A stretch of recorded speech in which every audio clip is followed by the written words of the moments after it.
Halo semuanya, hari ini kita akan membahas mengenai materi objek PPN di mata kuliah PPNBM dan PTLL.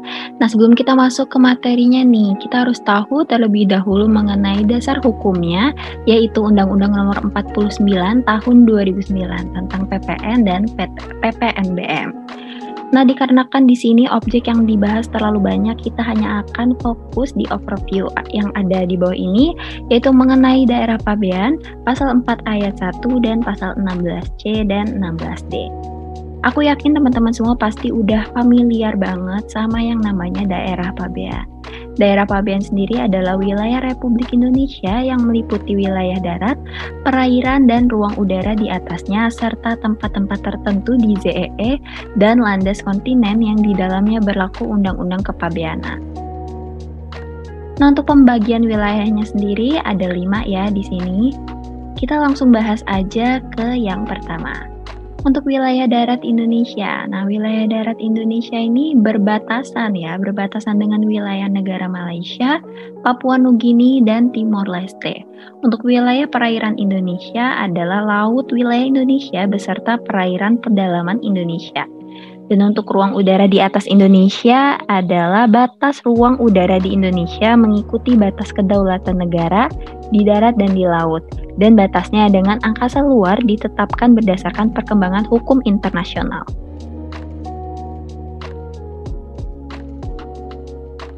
Selanjutnya adalah mengenai tempat tertentu di ZEE, yaitu jalur di luar dan berbatasan dengan laut wilayah Indonesia dengan batas terluar 200 mil diukur dari garis pangkal laut wilayah Indonesia.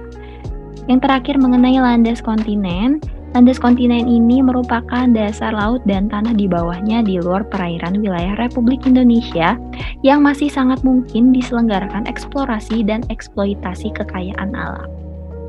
Kita udah bahas ya tentang daerah pabean. Nah, kira-kira apa aja sih kebijakan PPN dalam daerah pabean? Teman-teman pasti udah tahu banget tentang unsur-unsur yang terkandung. Nah, yang pertama ada mengenai BKP atau JKP, penyerahan BKP atau penyerahan JKP, penyerahan dalam daerah pabean, dan penyerahan yang terkait dengan kegiatan usaha atau pekerjaan PKP yang bersifat kumulatif.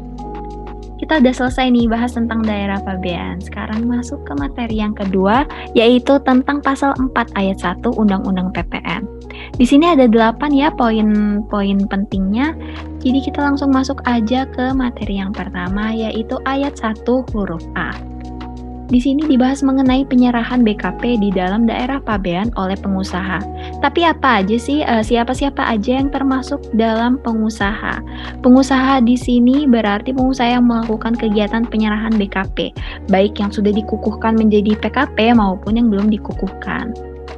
Adapun syarat untuk memenuhi persyaratan penyerahan barang yang dikenakan pajak itu diantaranya adalah barang berwujud yang diserahkan merupakan BKP, barang tidak berwujud yang diserahkan merupakan BKP tidak berwujud, penyerahan dilakukan di dalam daerah pabean, dan penyerahan dalam rangka kegiatan usaha dan pekerjaan. Selanjutnya adalah mengenai ayat 1 huruf B. Ini membahas tentang impor BKP ya teman-teman. Impor itu apa sih? Impor ini didefinisikan sebagai setiap kegiatan memasukkan barang dari luar daerah pabean ke dalam daerah pabean. Nah teman-teman masih ingat nggak kalau Indonesia sendiri menganut destination principle di mana tempat timbulnya kewajiban pajak adalah tempat BKP dikonsumsi. Nah, untuk pemungutan pajaknya ini dilakukan oleh DJBC ya. Selanjutnya untuk ayat 1 huruf C. Di sini dibahas mengenai penyerahan JKP di dalam daerah pabean oleh pengusaha. Untuk definisi pengusaha masih sama dengan yang huruf A yang dimaksud dalam pasal 3A ayat 1, dan untuk penyerahan jasa yang terutang PPN harus memenuhi syarat berikut. Di antaranya, jasa yang diserahkan masuk dalam kategori JKP, penyerahan dilakukan dalam daerah pabean, dan penyerahan dilakukan di dalam pekerjaan atau kegiatan usaha. Selanjutnya adalah di ayat 1 huruf D mengenai penyerahan BKPTB dari luar daerah pabean di dalam daerah pabean. Jadi untuk di huruf D ini ketentuannya masih sama dengan pengenaan PPN atas kegiatan impor. tapi bedanya hanya di objek pajaknya aja. Objek pajaknya apa aja sih? Nah, yang pertama ada hak cipta di bidang kesusastraan, karya ilmiah serta kesenian, peralatan komersial ilmiah dan industrial, bantuan tambahan dan pelengkap sehubungan dengan penggunaan hak dalam bidang komersial, ilmiah dan industrial, hak menggunakan gambar bergerak dan pita video untuk siaran televisi, serta pita suara untuk siaran radio, serta yang terakhir adalah pelepasan sebagian atau seluruhnya hak yang berhubungan dengan pemberian hak kekayaan intelektual. Kita lanjut ke bagian yang keduanya masih di huruf D. Jadi di Indonesia sendiri masih sama ya, kita pakai yang destination principle. Jadi di mana PPN dikenakan itu adalah di tempat terjadinya konsumsi BKPTB. Nah, biar makin paham lagi nih, kita langsung lihat aja contoh kasusnya di sini. Jadi PTYS ini yang berdomisili di Surabaya, dia sudah dapat izin ya. Setelah melakukan perjanjian dengan Zco, dia bisa memakai hak merek dagang karena nantinya hak merek dagang ini akan dipakai untuk produksi sepatu dan dijual ke konsumen di Indonesia. Otomatis kita tahu dong kalau pemanfaatannya nanti akan dikonsumsi di Indonesia ya, jadi dikenai PPN-nya tentu di Indonesia. Nah, selanjutnya ini adalah di ayat 1 huruf E mengenai pemanfaatan JKP dari luar daerah pabean di dalam daerah pabean. Ketentuannya juga masih sama dengan impor BKP, yang membedakan adalah objek PPN-nya.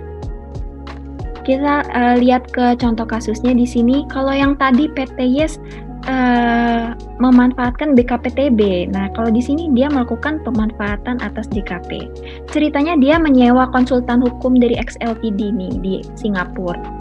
Dan dia Singapura tadi mengirimkan 2 konsultannya ke Indonesia untuk memberikan saran terkait dengan permasalahan PTYS.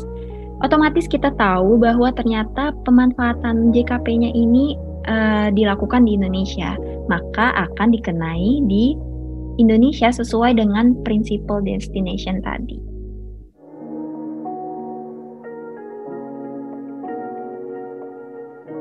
Selanjutnya ada di huruf F tentang ekspor BKP berwujud oleh PKP.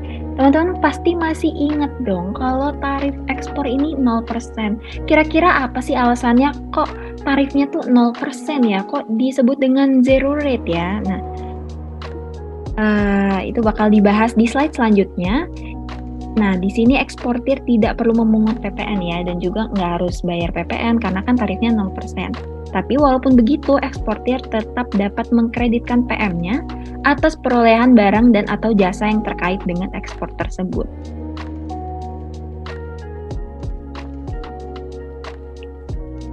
Nah, selanjutnya di huruf G mengenai ekspor BKPTB oleh PKP.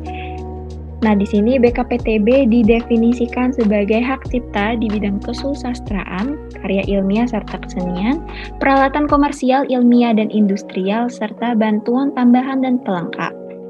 Jadi untuk semua penyerahan BKPTB oleh PKP harus dibuatkan faktur pajak ya, meskipun pembeli bukan termasuk dalam kategori PKP. Kita lanjut ke yang bagian keduanya nih. Di sini contohnya adalah PTY dari Indonesia itu menyerahkan hak cipta merek dagang kepada konsumen di Australia. Fauzan menyerahkan hak siaran televisi kepada media televisi di Malaysia. Jadi pengusaha yang dapat melakukan ekspor BKPTB itu hanya pengusaha yang telah dikukuhkan sebagai PKP. Selain itu, pengusaha bersangkutan harus memungut PPN, menyetorkan PPN, dan melaporkan SPT masa PPN. Kewajiban ini tidak berlaku untuk kategori pengusaha kecil yang telah ditetapkan oleh Menkyu.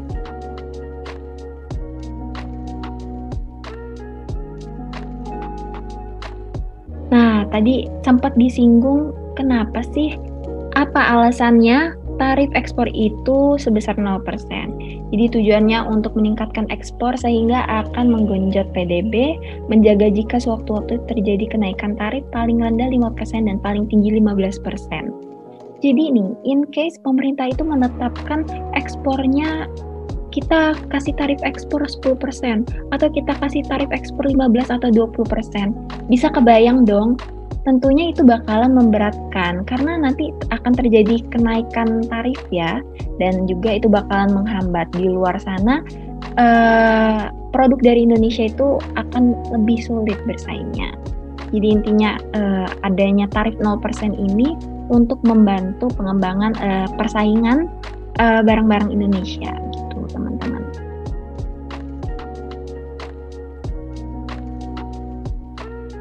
Selanjutnya yang terakhir nih dari pasal 4 ayat 1 mengenai ekspor JKP oleh PKP. Yang termasuk dalam ekspor JKP ini adalah penyerahan JKP dari dalam daerah pabean keluar daerah pabean oleh PKP. Tuh teman-teman.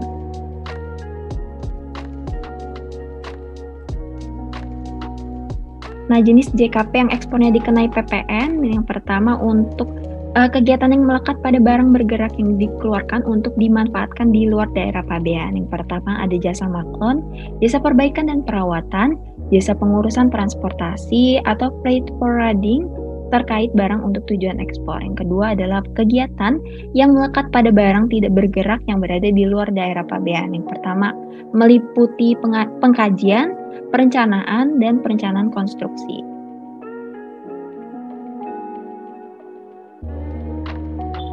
Selanjutnya adalah kegiatan yang hasilnya diserahkan untuk dimanfaatkan di luar daerah pabean. Yang pertama adalah jasa teknologi dan informasi, penelitian, persewaan alat angkut, konsultasi bisnis, perdagangan, dan interkoneksi.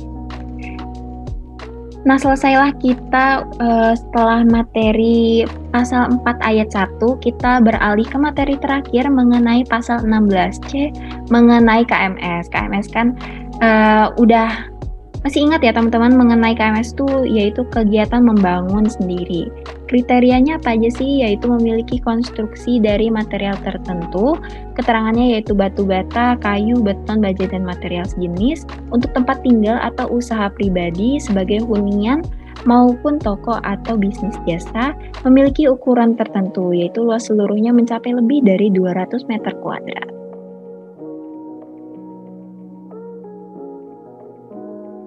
Nah, kenapa sih dilakukan pemungutan atas KMS? Jadi kalau misalkan kita melakukan KMS, nanti tentunya akan ada peningkatan nilai tambah dari tanah serta bangunan. Nah, dari peningkatan nilai itulah kita harus dikenakan PPN. Nah, untuk perhitungan PPN-nya sendiri, WP wajib mengetahui dasar pengenaan pajak atau DPP yang merupakan semua biaya yang dikeluarkan untuk membangun properti tersebut. WP menghitung berdasarkan tarif PPN sebesar 10% dari DPP. Namun jika sudah memiliki tanah dan tinggal membangun rumah, DPP-nya adalah 20% dari jumlah biaya material serta upah pekerja. Yang terakhir adalah mengenai pasal 16D. Pasal 16D ini membahas mengenai aktiva yang menurut tujuan semula tidak untuk diperjualbelikan. Jadi dikenakan untuk yang tidak untuk diperjualbelikan ya. Misalkan penyerahan BKP atas mesin atau bangunan, peralatan, dan perabotan atau BKP lain yang menurut semula tidak untuk diperjualbelikan. Contohnya penyerahan BKP ini untuk inventory perusahaan gitu ya, kalau tidak salah itu tidak dikenakan PPN ya teman-teman.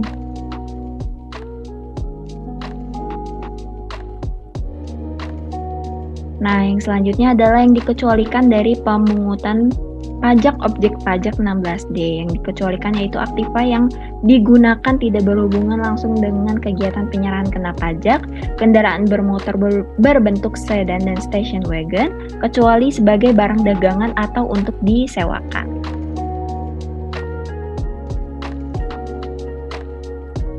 Nah, akhirnya demikianlah pemaparan materi dari kelompok 3. Kami yang dari kelompok 3 ini anggotanya yaitu Alifa, Arya, Faustina, Fikri, dan Naufal mengucapkan terima kasih ya untuk teman-teman semua yang sudah menyimak materi ini. Mohon maaf bila terdapat kesalahan dan semoga materinya dapat dimengerti dan bermanfaat. Terima kasih, see you on next presentation. Goodbye.